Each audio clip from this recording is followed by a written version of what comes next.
everyone, and welcome to another episode of Gripe, the show where I do short, sweet movie reviews of new releases, plus the one thing that annoyed me the most. And this week, I have been wearing the same outfit for every movie review I've done. No, I haven't been doing multiple days. I've just been doing one day. I'm behind. What can I say? So today's episode, I'm going to be talking about the movie Spotlight.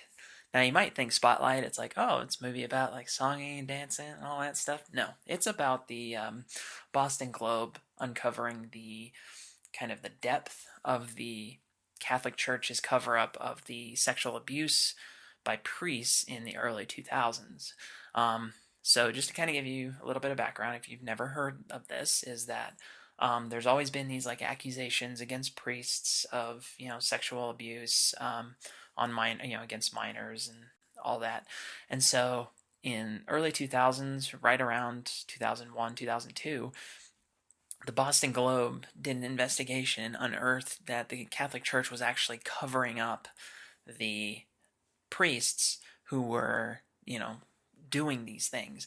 And, they were basically making backdoor settlements, and they weren't ever actually addressing the problem. They were just covering it up and moving along and trying to keep people away from noticing.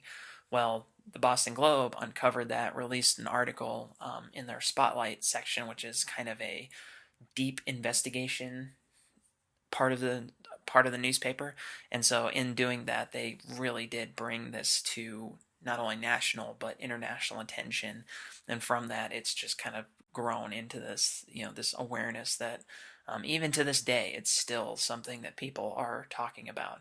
So even though they weren't the first ones to say, hey, there's Catholic priests who are diddling little boys. It wasn't that they were the first ones that did that. What they did was they really uncovered that this is something that has been covered up. This is something that is being swept under the rug, and it shouldn't be. Rightfully so, it should not be. And so here we have the movie Spotlight, which is very much a drama set just basically around the team who did this investigation. It's led by Michael Keaton, who is amazing in everything he does because it's Michael Keaton. Mark Ruffalo, Rachel McAdams, Brian Darcy James, I think is his name. Yes. John Slattery, Liev Schreiber, just to name like kind of the team at the Boston Globe. Stanley Tucci's there as well. Stanley Tucci's always amazing. Len Cariou plays a bishop in the story, and basically it follows this team as they do the investigation. And they talk to different people. They think that it's just this kind of small, just contained in Boston thing, but then they start to really uncover more and more pieces of the puzzle and realize that it's this much larger thing. And with every step of the way, there's people who are trying to stop them, not like in kind of a thriller, violent way, but just trying to get in their way or trying to make it so that they cannot continue to investigate. Billy Crudup plays a lawyer who's like, has a lot of information. He gives them like pieces, but he doesn't like really help them out until he just gets to like this desperation point. There's also another actor, Jamie Sheridan, who he's a character actor in a lot of things, but in this one he gets a pretty forefront role as the informant. Well, I guess would be the name, and he just has this, him and Michael Keaton have this friendship that goes way back, and ultimately they it kind of comes to a head in one of the more dramatic moments of the movie. So, but it's a fairly straightforward, just like this is how it happened. It's a drama, it's a biography in a lot of ways. That's kind of what it is.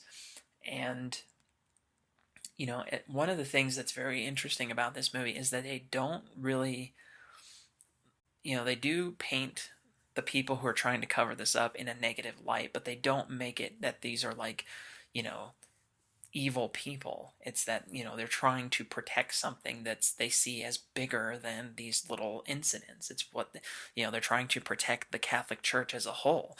So obviously they're going to defend it, and they're going to fight dirty if they have to. And the journalists, they see this, they see the threats that they're getting from, people for legal action, and, just like, this kind of very veiled threat. But it's like we have an obligation to tell the story. We have an obligation to be unbiased and just release the facts, release the information as best we can, so that, and let the world decide, is kind of their mentality. And you can tell, with the exception of Mark Ruffalo, they really do buy into that we are here to tell the story and give the information. Mark Ruffalo seems to have this, like, his character has a almost like a vendetta against the church in a way, but even he is able to kind of pull back and realize this is bigger. The story here is bigger than his own personal motivations for doing it. He might have been hurt. There's even kind of the suggestion that he might have been, you know molested as a kid too. I mean, it's never revealed. They don't go into that kind of stuff, but it's almost, you get kind of that feeling that he might even be hiding something of his own, and that's why there's this anger and there's this eagerness to just do it. And Michael Keaton just keeps him on the straight path. It's like, we have a story to tell, we need to tell it right, so that when people get it, they get the information they need, they get the information that will help them, and hopefully at the end of this they can get more and learn more about this horrific type of situation. So, the film was directed by Tom McCarthy, who is an actor and a director, writer. So he's done a few other movies as well. I can't remember them off the top of my head, but definitely movies in this sort of vein. He was in Michael Clayton, I think. I think I remember him being in Michael Clayton, which is another one of those movies of just like the legal side of things, or like uncovering truth, the sort of moral understanding of the world. And in this case, he nailed it. Like, he nailed it. um, Not just in terms of the tone, because the tone is very straightforward, kind of like All the President's Men, way back in the day. Certainly reminiscent of a movie like that. But just in terms of, the actors he got, perfect. Perfect for the roles.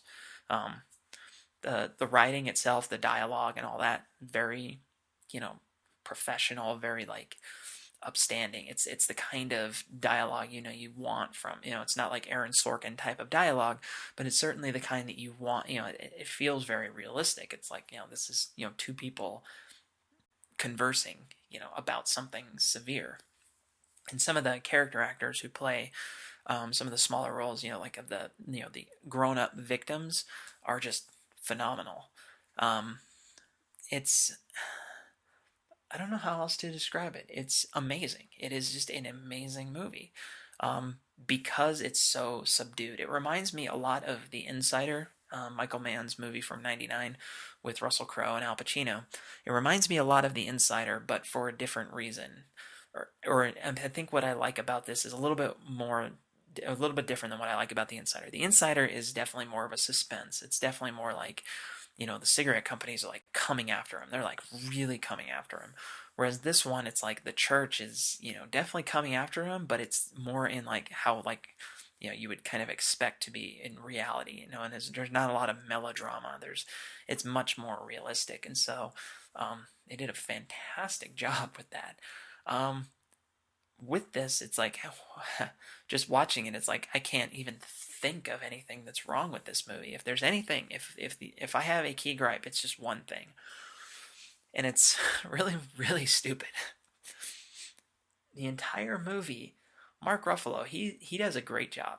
I gotta give Mark Ruffalo credit. He's one of those actors who kind of plays himself in every movie, so it's sometimes hard to distinguish him between, okay, the kids are all right, The Last Castle, Hulk. I mean, it's like he's the same Mark Ruffalo in every movie. But there was something really weird or off about him in this movie, where like every time he would talk to somebody, he would be like this. He would be like leaned over. Now, I don't know how that's a key gripe for the movie, but I think what it is it's just like Mark Ruffalo has this really weird quirk about him that just doesn't seem, it just seems kind of out of place.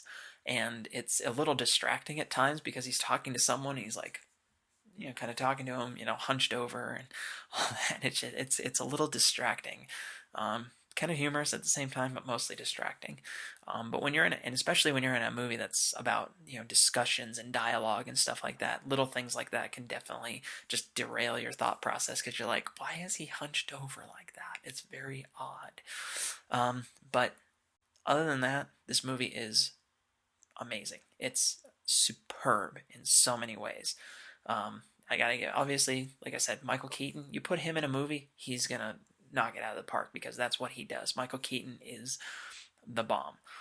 John Slattery, always awesome. Ever since he first stepped onto the scene in Mad Men, he's always awesome to see in a movie or TV show. In the case of 30 Rock, um, Liev Schreiber definitely brings a very subdued but powerful presence to the movie. Rachel McAdams, fantastic job as kind of like the heart of that team. She does, she has this like she's very courageous about it. She's very just forthright and just she's not afraid to just dig and learn and go after what she knows is you know what needs to be done. She does a fantastic job with that. Um, just an amazing movie. This undoubtedly will be an Oscar contender. There's no question about it. It's going to be up there for Best Picture without a doubt, and hopefully some of these actors will get recognized for their efforts as well, because there's at least 3 or 4 people in this movie who could easily be nominated for an Oscar. Just fantastic. I give this movie a 9 out of 10. So very good movie, very strong. Highly recommend it. It's not for the faint of heart, especially if you're Catholic, but it's something that I think people need to see, and hopefully they'll appreciate it. So that's my review of Spotlight. So check it out, go see it, and I will see you next time on Key Gripe. Laters.